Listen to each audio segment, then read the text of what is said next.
Bonjour et bienvenue dans mon atelier. Aujourd'hui, je démarre un projet qui va se faire avec une autre personne, c'est-à-dire mon collègue de travail Pierre, qui est dans l'atelier de menuiserie.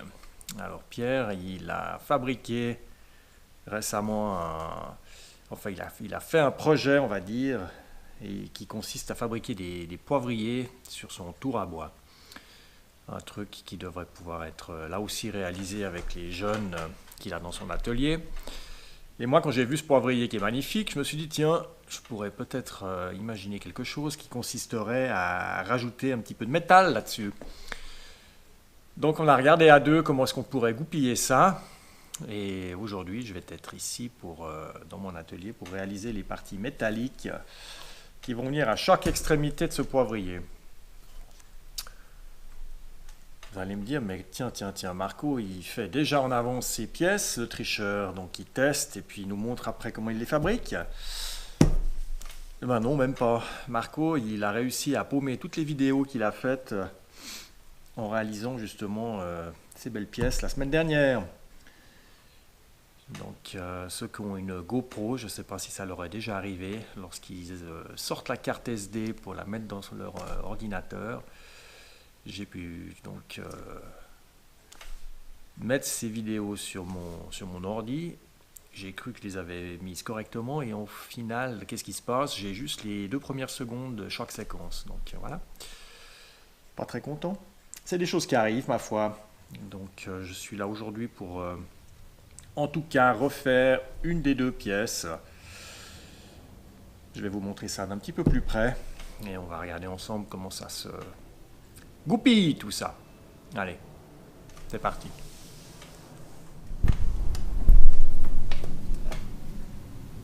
Alors voici donc de quoi il s'agit. On a donc un poivrier qu'on peut imaginer de cette forme-là, le bas, le haut.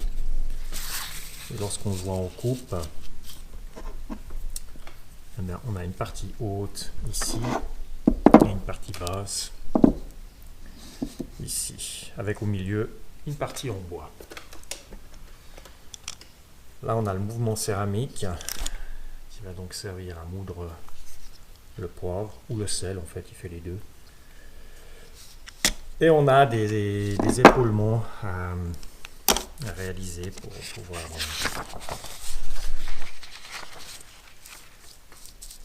utiliser donc ce mouvement. Donc là, on a la partie basse.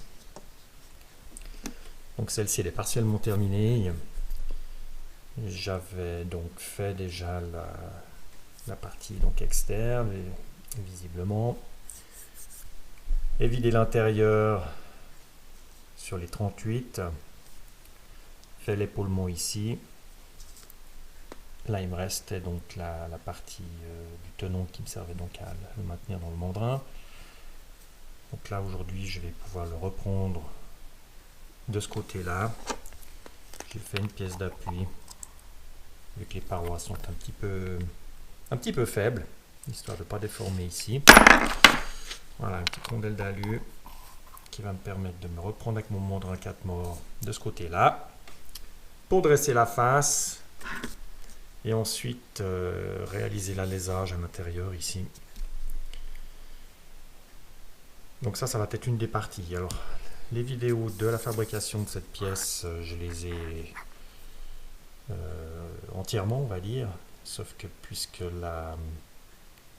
la pièce était relativement répétitive par rapport à la première, j'ai pas remontré tout ce qui était donc l'angle ici et autres, ni l'alésage, donc c'était...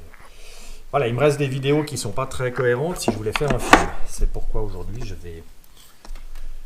vais refaire cette pièce qui de toute façon celle-ci va m'être utile là, pour faire des essais de tournage avec Pierre, voir ce que ça donne lorsque on passe de la partie bois sur la partie aluminium avec l'outil sur son tour à bois.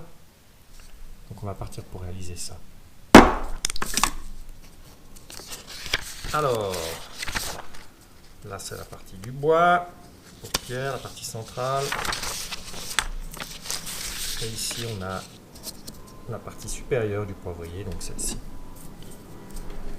On a donc la pièce, cette douille qui va venir rentrer ici. Alors l'idée, ce que j'ai pu voir là en montrant ça avec Pierre, c'est que la pièce, bon pour l'instant j'ai encore toute cette partie qui va tomber, mais la pièce est relativement lourde. Donc je me dis, si on a un déséquilibre sur la table et puis qu'on se prend ça sur les doigts, ça va être douloureux. Donc je vais tâcher d'évider un petit peu plus l'intérieur. J'ai un outil à gorge, je vais pouvoir le rentrer pour pouvoir enlever un peu de matière. Et j'espère qu'une fois que j'aurai tranché ici la partie là, de prise du mandrin, ça va m'alléger un petit peu cette pièce, parce que là pour l'instant elle est quand même un peu lourde. Donc voilà, c'est un projet, c'est aussi un prototype, hein, voir ce que ça peut donner. On va y aller avec ça. Alors c'est parti. Comment est-ce qu'on va faire? Je vais donc créer un épaulement sur la partie supérieure ici qui n'est pas dessinée pour que je puisse ensuite tenir la pièce par ce côté-là. Actuellement donc elle est brute. L'épaulement que je vais créer c'est celui-ci. Donc pour l'instant la pièce est comme ça. Je vais faire cet épaulement. Une fois que celui-ci est créé, je vais tourner ma pièce pour la tenir comme ceci. Et je vais aller créer le biais. Une fois que le biais extérieur sera fait, je vais faire ici le petit épaulement central et je vais finir par évider le centre.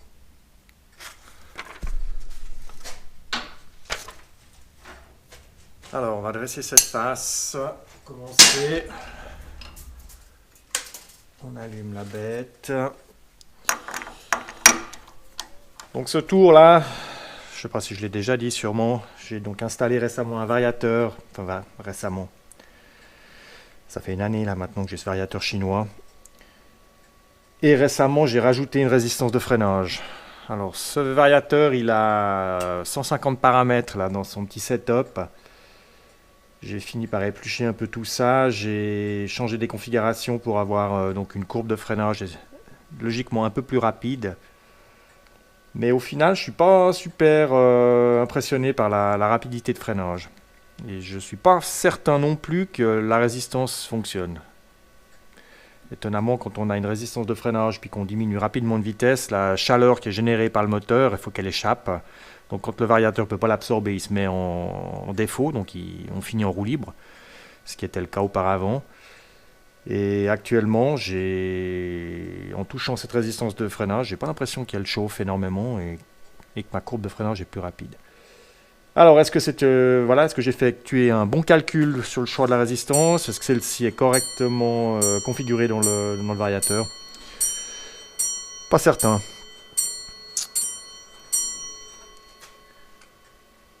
Allez.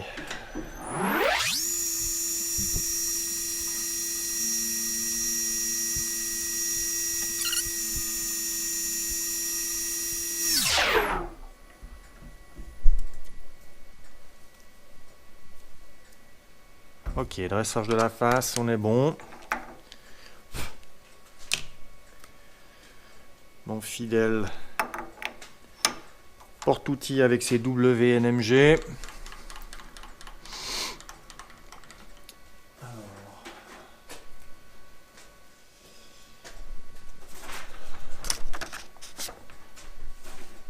Vous allez me dire, mais je devrais me rappeler qu'est-ce que j'ai fait comme cote, mais bon, ça fait un peu plus d'une semaine de tout ça. Allez, là j'ai mis 17. Dimension hors toute, je dois avoir 58. On va peut-être commencer par là. Pardon, je vais laisser 2 mm derrière pour dresser la face. 58 au final. On va mettre 60, comme ça on a largement la place et ça va me laisser à peu près 17, 18, c'est parfait.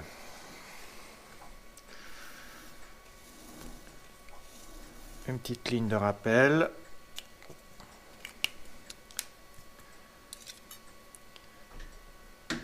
Changement de sens des avances. Contact. Mise à zéro. prise de passe. Allez, on y va à 2, on va des 3 mm, ça fait 1,5 de chaque côté.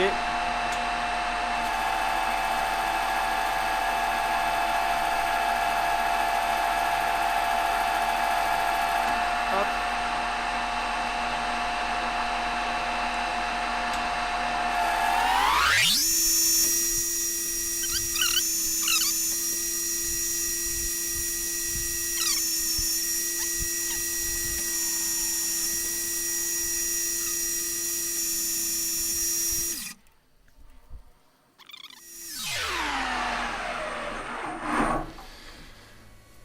Là on est bon. Petit chanfrein là-dessus.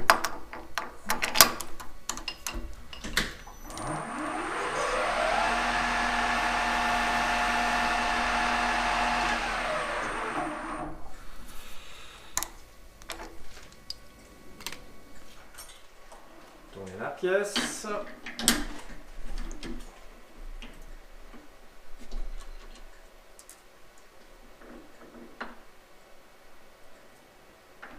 Alors, il va falloir que je change le réglage de mémoire.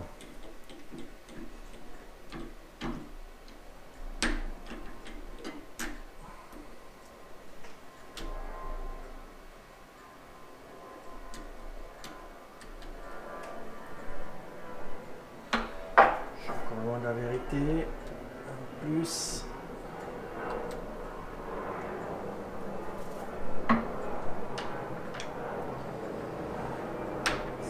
Limite là, alors on va essayer encore un. Non, c'était bon.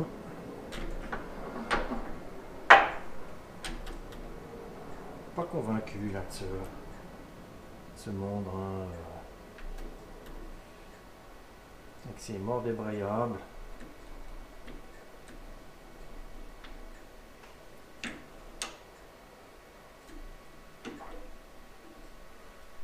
Souvent à côté du truc et autres que de donner 10 tours de manivelle, ça me semble plus rapide que de... Alors là, qu'est-ce que je vais faire? Je vais laisser un petit espace derrière pour que je puisse faire mon cône d'une certaine manière et que l'outil puisse échapper sans toucher les morts. Donc je vais laisser 2-3 mm, ce qui va me garantir l'espace nécessaire pour échapper à l'arrière. Serrer ça comme ça. Alors voilà, résultat des courses. Saloperie. Je n'arrive pas à être concentrique hyper rapidement avec ce machin. Alors c'est sûrement de ma faute, hein. Donc là, vu qu'il baisse, voilà, c'est celui-là qui est pas bon. Ou plutôt non, c'était celui-là qui était trop rentré. Je suis sûr que vous là depuis le fauteuil vous allez voir mieux que moi. Voilà, là je suis bon. Et là je suis vachement loin, j'ai pas la course nécessaire. Qui fait chier avec ce machin. Ah, ça m'énerve ce truc. Je vais le virer, je vais remettre mon mandrin 4 morts, ça va être plus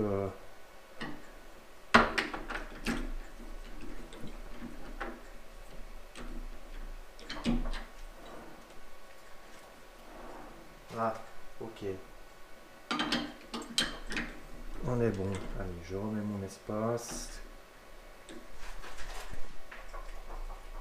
Je serre un peu énergiquement.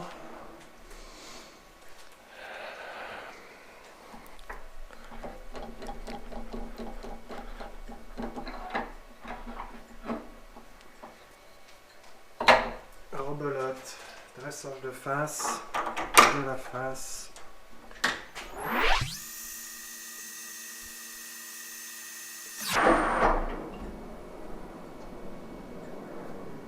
Bien évidemment, je n'ai pas pris assez.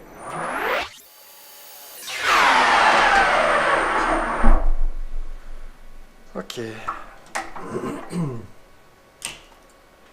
La suite, je vais devoir modifier l'inclinaison là, de mon petit chariot supérieur. Clé de 22.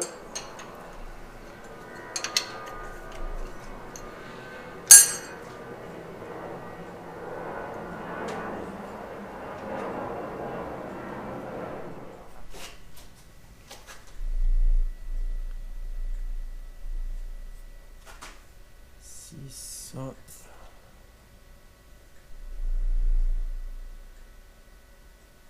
Et demi, je serais pas trop mal.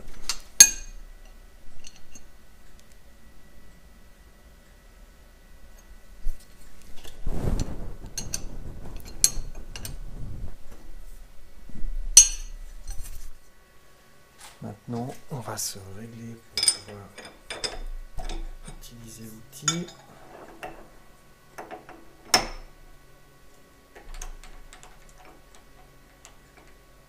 Donc là,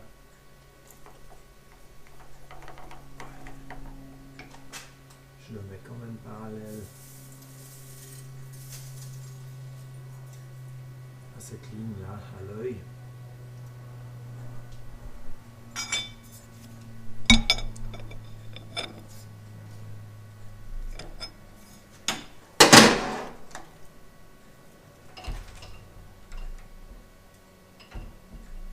Et je vais aller donc avancer avec le petit chariot supérieur. Donc là, bien évidemment, hein, on est en train de pointer pour régler et faire le biais extérieur. Ce que je fais ici, je vais en bout de course avec mon petit chariot supérieur. Voilà. Et j'avance mon Z de manière à ce que l'outil, lui, il échappe à l'arrière, mais qu'il n'ait pas tapé les morts. Donc là, j'ai 3 mm, voire 4 d'espace.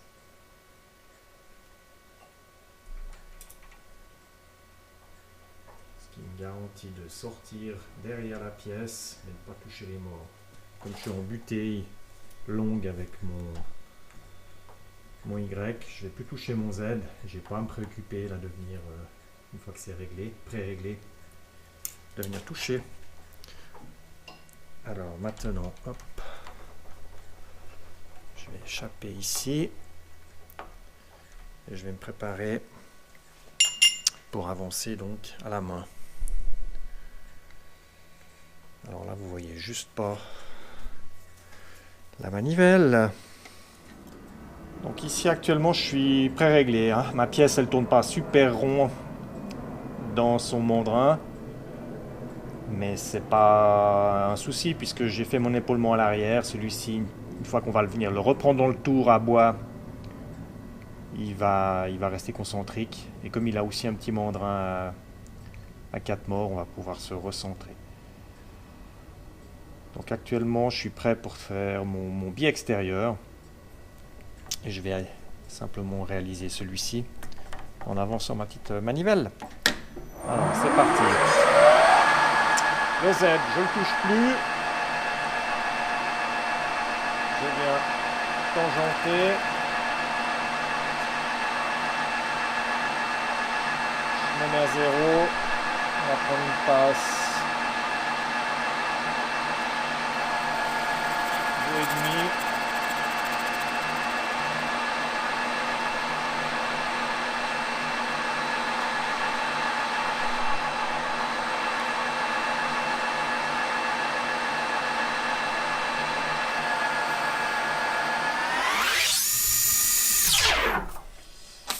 Alors, je sens qu'il y a un truc qui va vite me gonfler.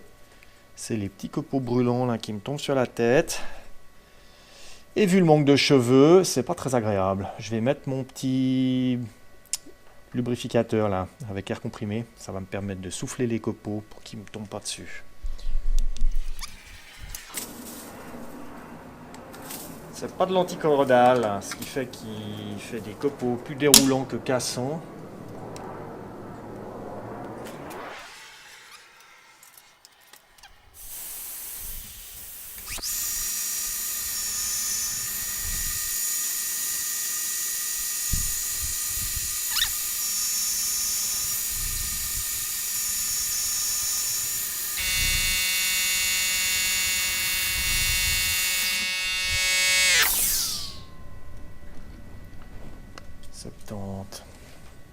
Je suis encore loin du bol. Alors, loin du but. 55.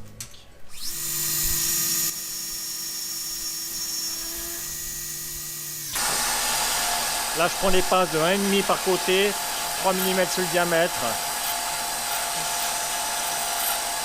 C'est des passes qui vont pas mal. Ça me permet de casser le copeau.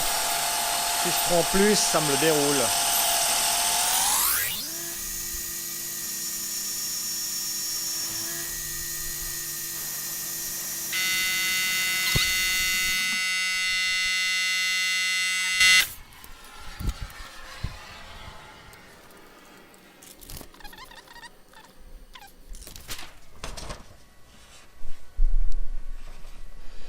Je viens juste de soustraire mon diamètre externe à mon diamètre final à celui du début. Ça me donne 12,5 de différence entre les deux cotes. Je viens de faire le même calcul ici.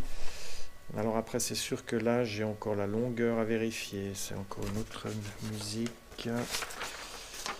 Alors, longueur hors toute. Qu'est-ce que j'ai dit là? 58.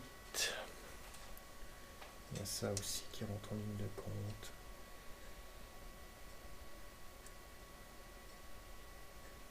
« 58. »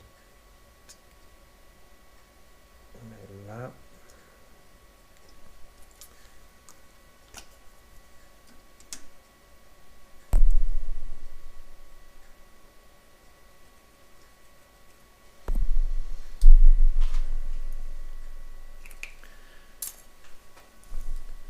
Donc là, c'est là aussi des cotes approximatives, puisque de toute façon, le diamètre extérieur, il va être repris autour après, hein, pour à bois à pierre. Mais c'est juste pour voir si mon cône est à peu près correct. Donc là, j'ai 61,4. Et au fond,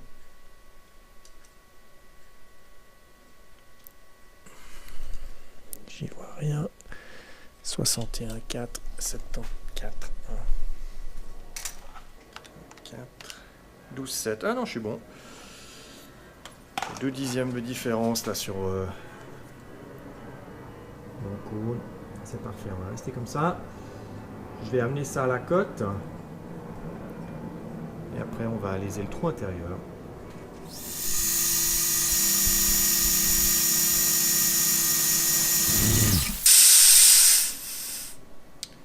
Les joies du copeau qui se déroulent.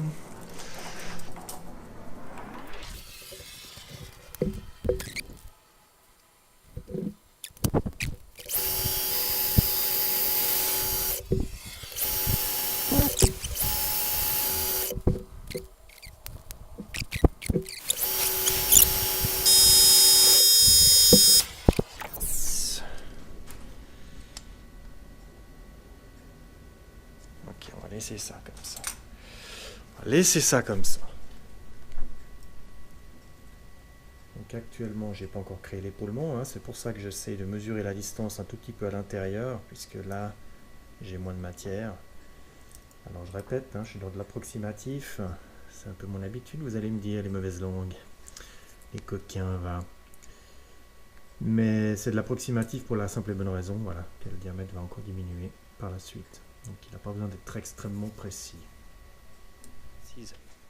La suite, un trou de centrage. On va commencer à percer ici. J'ai une mèche de 20. On va y aller en 2 étapes. Mesurer la profondeur nécessaire. S'arrêter à la profondeur nécessaire. Et ensuite, j'ai une barre d'alésage pour arriver à terminer propre l'intérieur. Et je terminerai par l'épaulement.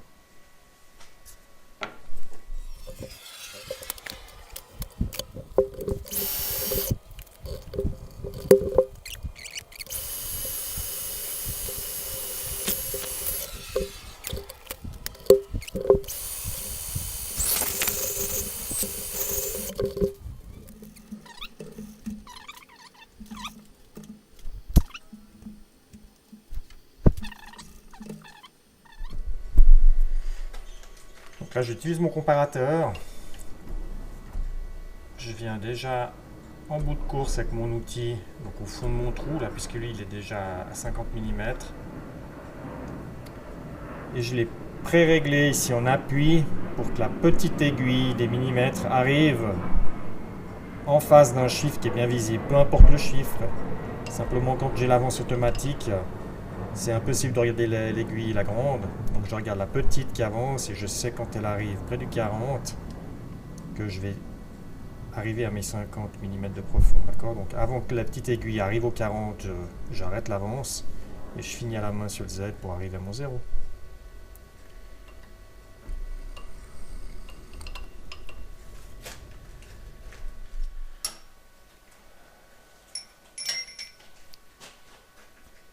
Alors là, on est pas mal. Je vais voir en commençant la coupe comment va réagir l'outil. C'est une barre qui est très fine, c'est pour des alaisages normalement d'un diamètre plus petit. Ce que je vais faire, je vais juste gagner un tout petit peu pour pouvoir ensuite utiliser ma barre Ifangler qui sera beaucoup plus rigide. Mais elle ne rentre pas actuellement. Donc je suis obligé de prendre une ou deux passes avec celle-ci. Ça risque de couiner un petit peu. On va voir ça. On va mettre un peu la vitesse. Là, je suis dans le bon sens pour les avances. Je vais venir frotter contre moi. Voilà. Je mets à 0. Je vais prendre une passe de 5 dixièmes. Voilà, mon aiguille commence à tourner. Quand c'est la petite qui arrive près du 40, un tour de plus. Elle fait encore un tour. 35, 36, 37. Hop. Là, je peux choper le fond. Étant donné que la mèche était conique au fond du trou, moi j'ai pris le milieu, donc le milieu est plus loin. C'est pour ça que je ne suis pas encore tout à fait en bout de course, mais je suis obligé de venir manger.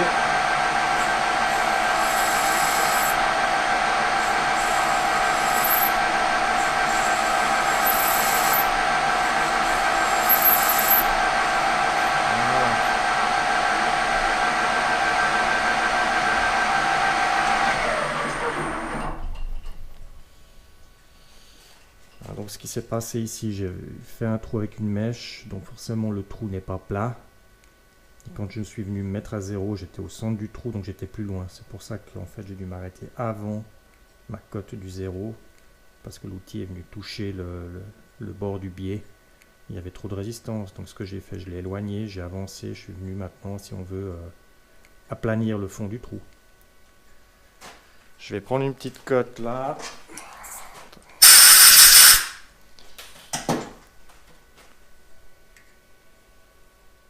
Donc là, je le rends vertical. Je cherche le jeu au milieu. Une fois que je l'ai, je mets un petit peu d'angle supérieur et je bloque. Et en descendant, on va passer le diamètre. Mais là, j'ai pas eu de résistance, donc c'est pas bon.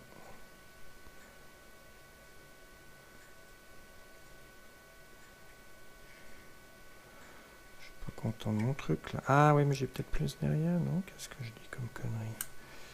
Allez, chouchou.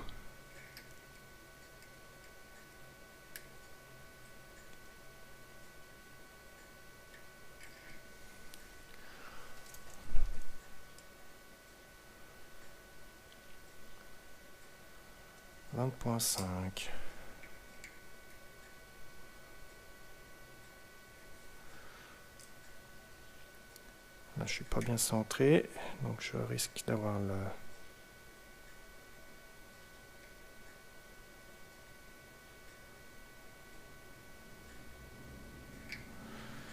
carcasse de l'outil qui a touché. 20,58.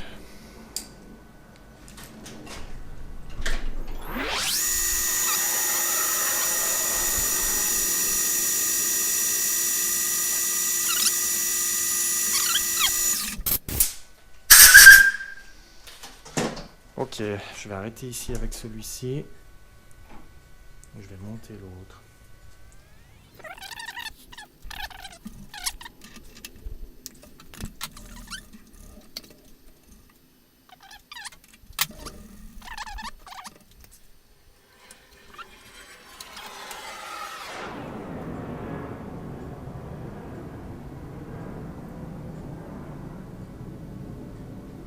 Là, je me suis mis 2 fois sur le même. C'est Toujours mieux de répéter la même chose que de vouloir changer tout d'un coup son petit réglage. Je m'étais mis sur 40. Je vais rester sur 40. Ça m'évitera de me planter en bout de course au fond du trou. Allez, cette fois-ci, les choses sérieuses commencent.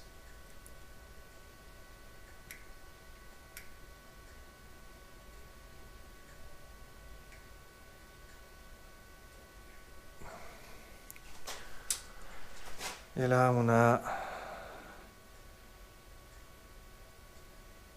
21,09. Parfait.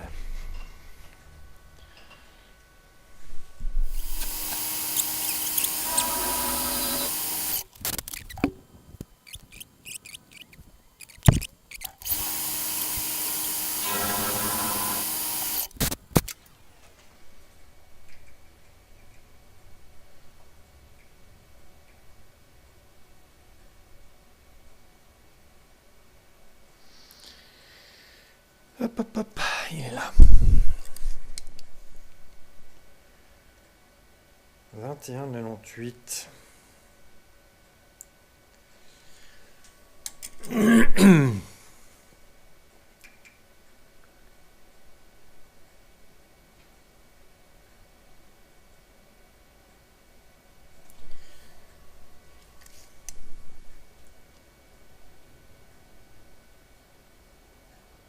$21,97, 3 centièmes de moins.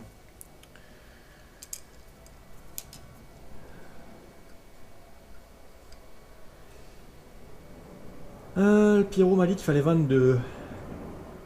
Est-ce que 3 centièmes sur une douille plastique, je pense qu'on va se dire que ça va le faire, hein? Donc on va laisser ça comme ça. Je vais chanfreiner un tout petit peu l'entrée et ensuite attaquer l'épaulement extérieur. Ok, allez, petit chanfrein là au bout.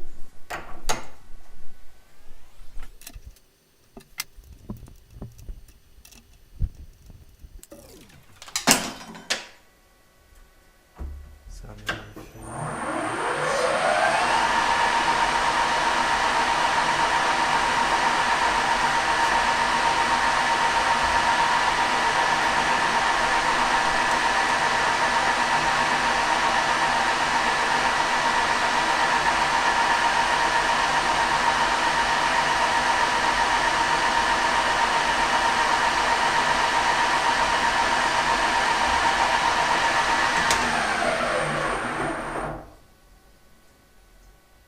Donc quoi, le réglage de la hauteur, ça fait vraiment toute la différence, hein. Là j'étais un tout petit peu haut, l'outil coupait pas, il raclait. Le fait de l'avoir descendu un tout petit peu, j'ai une coupe propre.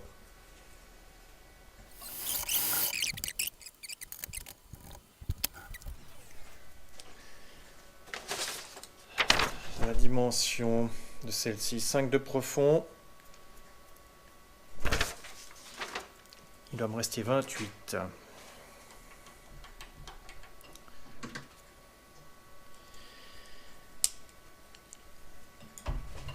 Ici, je dois avoir 28.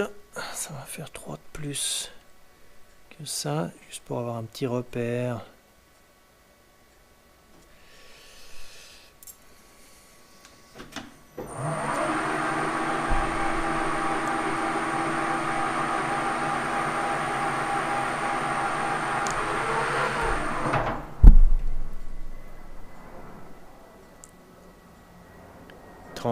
C'est bien.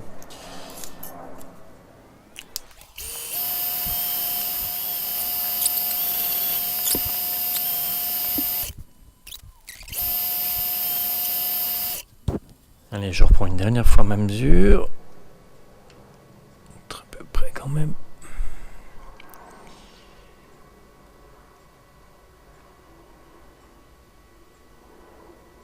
« 29,25 ».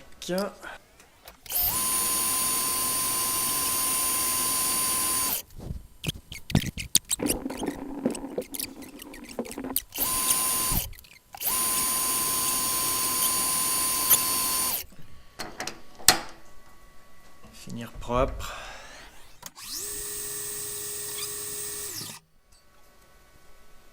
Donc là, je vais laisser l'épaulement, comme je l'ai dit, hein, c'est pour qu'on puisse le reprendre dans le tour à bois. Une fois que la forme finale sera faite sur toute la longueur avec son tour à bois, je viendrai reprendre ici sur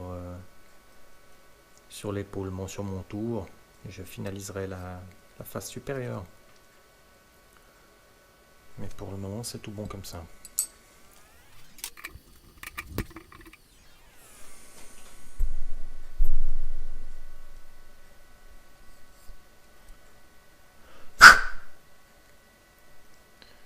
Oui, nickel mon trou là.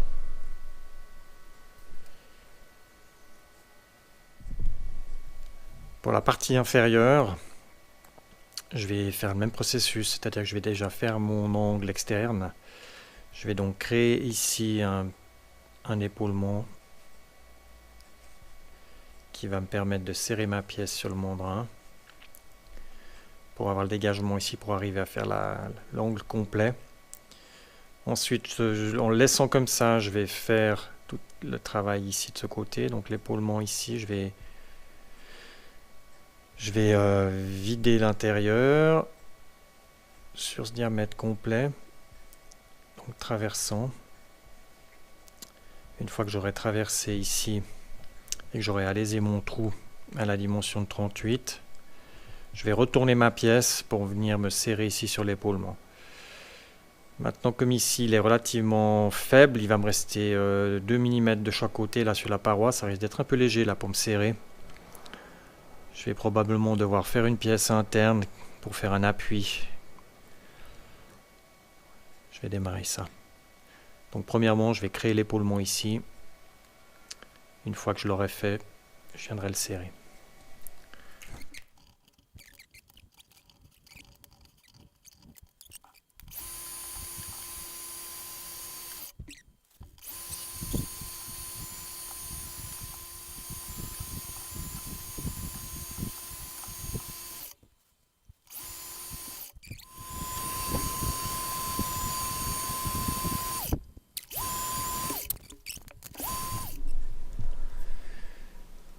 Là, j'ai exactement la même procédure qu'au préalable. Donc créer la partie conique là sur l'extérieur. Je ne vais pas vous enquiquiner avec ça. Je vais le faire hors caméra et on se retrouve après. Là, j'ai terminé la partie extérieure. J'ai remarqué une chose quand même, la différence avec avant, c'est que j'ai pris des passes. Avant, je prenais 3 mm de passe, ce qui fait un copeau long. Et quand on est en dessous de cette quantité de matière là qu'on enlève, 2 mm, donc ça veut dire 1 mm par côté, ça fait des copeaux cassants. J'ai augmenté un petit peu la vitesse aussi. Voilà, la finition extérieure, bon, comme je l'ai dit, hein, c'est pas bien grave, elle va être reprise, mais elle est un petit peu plus propre que ma pièce précédente, hein, où là j'ai un peu, comme on dirait, de la matière un peu presque arrachée là.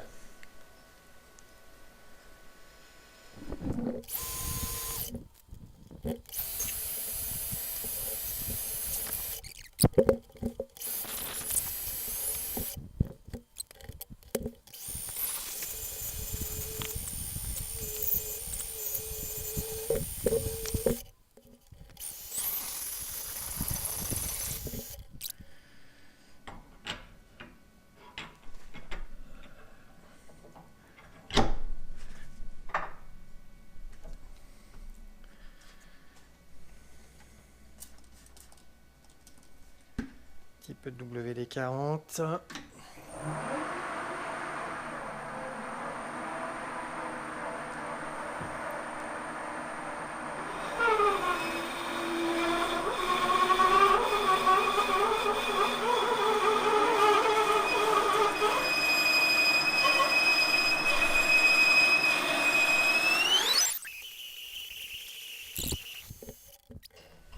Là, je vais pouvoir alléger mon trou.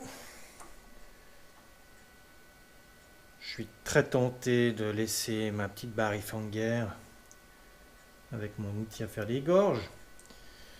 Mais puisque j'ai ici une belle barre d'alésage avec une WNMG au bout, allez, Allons-y. J'ai vu que j'avais super bien centré ma caméra, donc vous n'avez absolument rien vu de mon alésage. Ah, je prends juste une cote pour voir où je me situe. Je vais gentiment augmenter ça.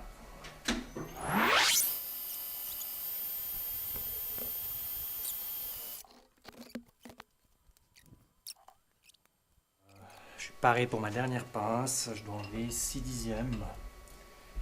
6 dixièmes un peu fort. 0,63. 6 dixièmes.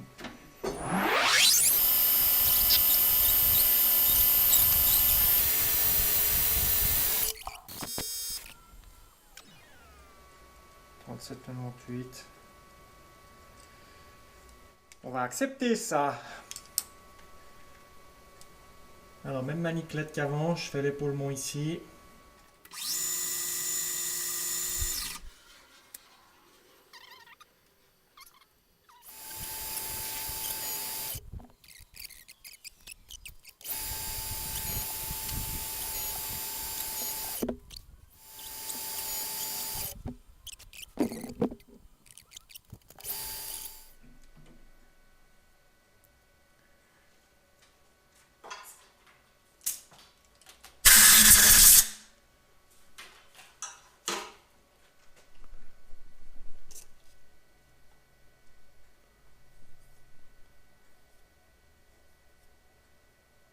L'alésage est propre.